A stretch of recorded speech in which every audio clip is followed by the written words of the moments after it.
Me revoilà pour les tests de baguettes et la mission aujourd'hui, c'était essayer de faire du pain en moins d'une journée. Parce que j'avais déjà testé avec du levain qui prenait quasiment la nuit au frigo et un peu plus après le différent pétrissage. Là, je vais tester deux options, c'est-à-dire pas mal de pétrissage et presque pas de pétrissage, voir si on arrive à obtenir une baguette qui est plutôt sympa. Et je pense qu'on a quand même une baguette qui a une bonne tête, sachant qu'il y a évidemment plein de petits paramètres à changer. Mais pourquoi aussi je me suis remis à ça, c'est parce que y a mon petit frère qui est à Paris, confiné, sans boulot. Donc autant dire qu'il avait du temps sur les bras et il s'est mis à faire des baguettes. Et moi, un petit peu le côté aussi, tiens, il faudrait que j'y arrive aussi. Il m'a donné quelques petites astuces, parce qu'il a fait quand même aussi plusieurs tests complémentaires à ceux que j'avais pu faire. Et on en est arrivé là. Donc là, on a un pain qui est plutôt bon. Et pour faire ces pains et cette comparaison, je vais partir d'une base commune, c'est-à-dire je vais préparer la même pâte avec les mêmes ingrédients et après on verra pour la manipulation. Donc ici, j'ai une certaine quantité d'eau, il y a tout qui est dans la description. Au pire, c'est qu'un test, vous verrez bien. Et je vais partir sur 800 g de farine. Donc je pourrais faire normalement 4 belles baguettes, je pense. Je vais mettre un sachet de levure sèche de 5 g. C'est de l'eau tiède et je vais mettre une petite pointe de miel. Ça peut très bien marcher sans, mais là je veux vraiment que ça prenne pas non plus 2 jours. Et comme vous avez vu, je ne vais pas mettre du levain. Là, je veux vraiment essayer de faire du pain de la manière la plus simple. En gros, ce que je pense, c'est, si ça marche, normalement ça devrait, j'ai déjà fait des tests, c'est faire un pain qui est suffisamment bon en première tentative. Et après, on verra si on veut du goût un peu différent, tenter avec du levain. Donc là, on va commencer avec une base sympa pour faire une baguette. Donc ici, je prends de la farine T65. Évidemment, ça va changer de beaucoup de choses, le type de farine. Donc là, c'est clairement pas de la complète. En gros, c'est pas non plus la farine tout venant qu'on achète, la basique. Et ça devrait être un compromis assez simple pour faire une baguette. Et à ça, je vais rajouter 3 cuillères à soupe de sel, 15-16 g. Donc ici, c'est pour les deux pains. Un qui va être facile, un qui va être où il va falloir bien manipuler. Donc là, je vais partir du principe que la base commune, je vais faire quasiment sans m'embêter. Donc je ne vais pas me salir les mains. Tout incorporer et d'obtenir une pâte. Et là, quasiment sans trop me salir,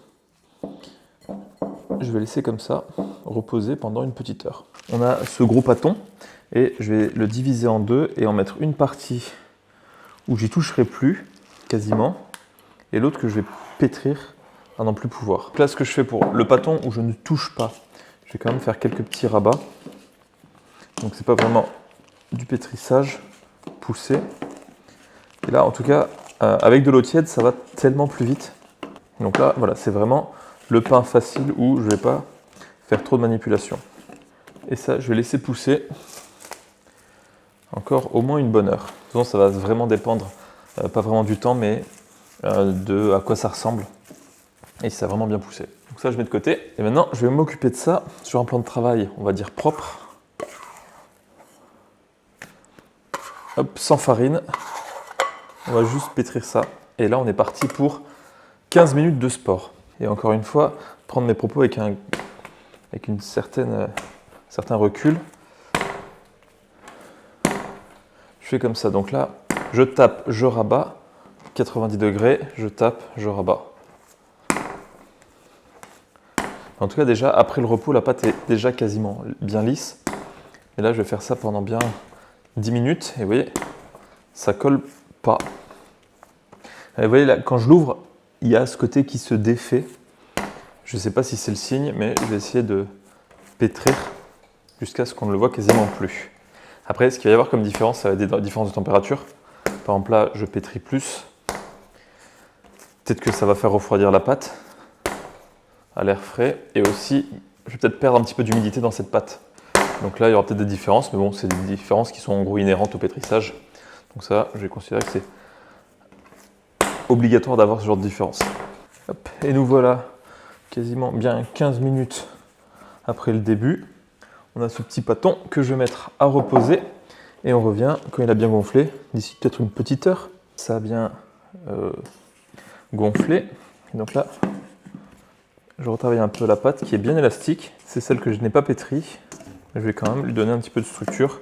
Donc je ne considère pas que ça soit trop du pétrissage, on ne se salit quasiment pas la main. Donc là, celle-là, elle est, a priori, elle reste un peu plus en boule. Donc là, pareil, je dégaze en tirant un petit peu.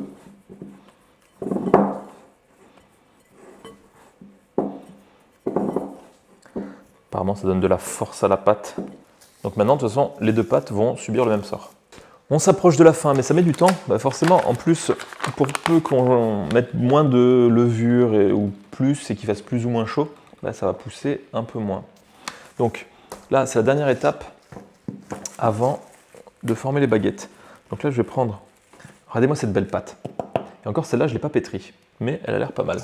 Donc ce que je vais faire, c'est que 3, je pense que ce serait des trop petites baguettes, donc je vais en faire 2 avec ce que j'ai là. Donc là, hop, on rabat.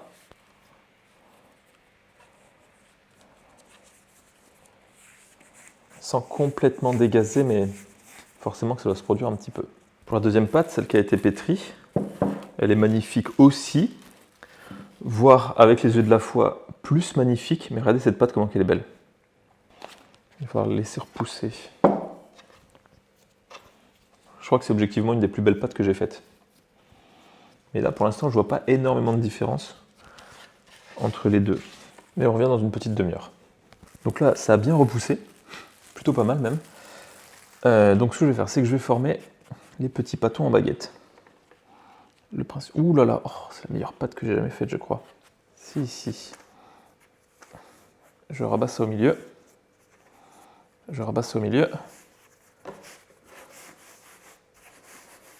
Ça fait une petite fente qui sera au fond.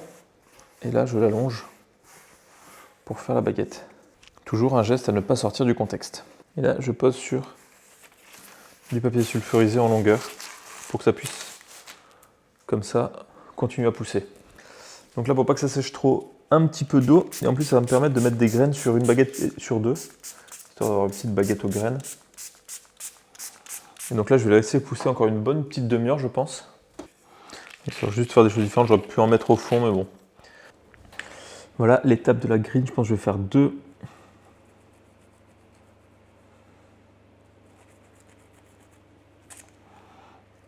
Sur toute la longueur. Voilà, dans le four chauffé, je vais mettre en bas, sachant qu'il y a de l'eau qui bout au-dessus. Hop, et je vais faire pareil avec l'autre. Et nous voici après une petite demi-heure de cuisson. Donc ceux-là, ils sont vraiment bien. Ceux-là aussi, ils ont un peu plus cuit. Je ne sais pas si dans le four, côté gauche, côté droite, si ça a plus cuit ou pas. Donc là, je vais un peu les décoller du papier sulfurisé pour qu'ils puissent sécher un petit peu.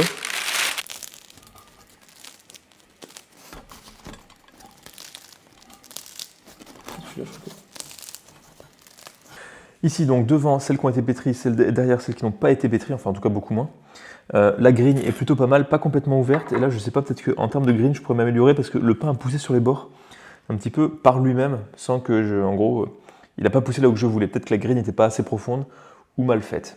Mais bon, il a l'air d'être quand même assez léger.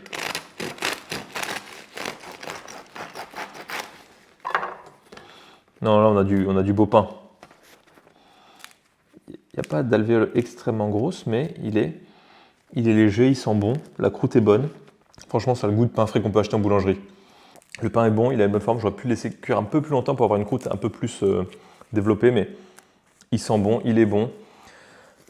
Du côté, on va dire un poil dense pour une baguette, mais quand même, franchement, des baguettes faites maison, c'est pas mal. Et donc la conclusion, en tout cas pour cet essai encore une fois, pas de différence notable, en tout cas sur le paramètre de pétrissage au début, qui, d'une baguette à l'autre, n'a vraiment pas changé grand-chose. Franchement, c'est sûrement que le plus important doit être les replis, les différents rabats. À voir. Je vais quand même pas vous laisser comme ça. Et là, on va refaire la vraie baguette avec toutes les informations dans la description, toutes les quantités. Ici, 500 g de farine, 65% d'eau, à peu près 0,5% de levure. Donc là, il y a l'eau et la levure qui se sont rencontrés il y a quelques temps.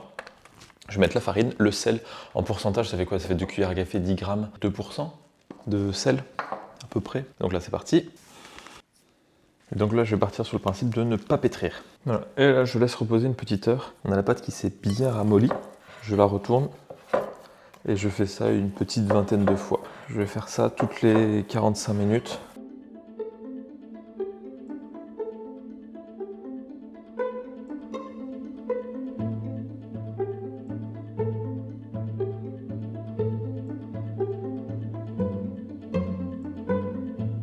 En commençant à 10h, là, avec une pâte qui est relativement froide, il est 15h. Donc petit pâton, repos, baguette, repos, cuisson. repos, mangeage. Forme-t-il pas tant que je laisserai reposer là. Ce que je vais faire, c'est que je vais former des baguettes et tenter de les mettre directement sur la plaque, voir si ça change vraiment quelque chose. J'ai l'impression de tout détruire, mais c'est ce qu'on m'a dit de faire et Maëlie, qui l'avait fait plusieurs fois, le faisait et ça marchait très bien.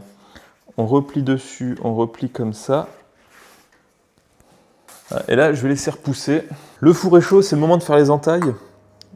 Une lame de couteau sur toute la longueur du pain, sur 1 ou 2 cm, un petit centimètre de profondeur, j'espère que ça marchera. On m'a dit d'essayer de le mouiller. Le couteau, on verra ce que ça donne.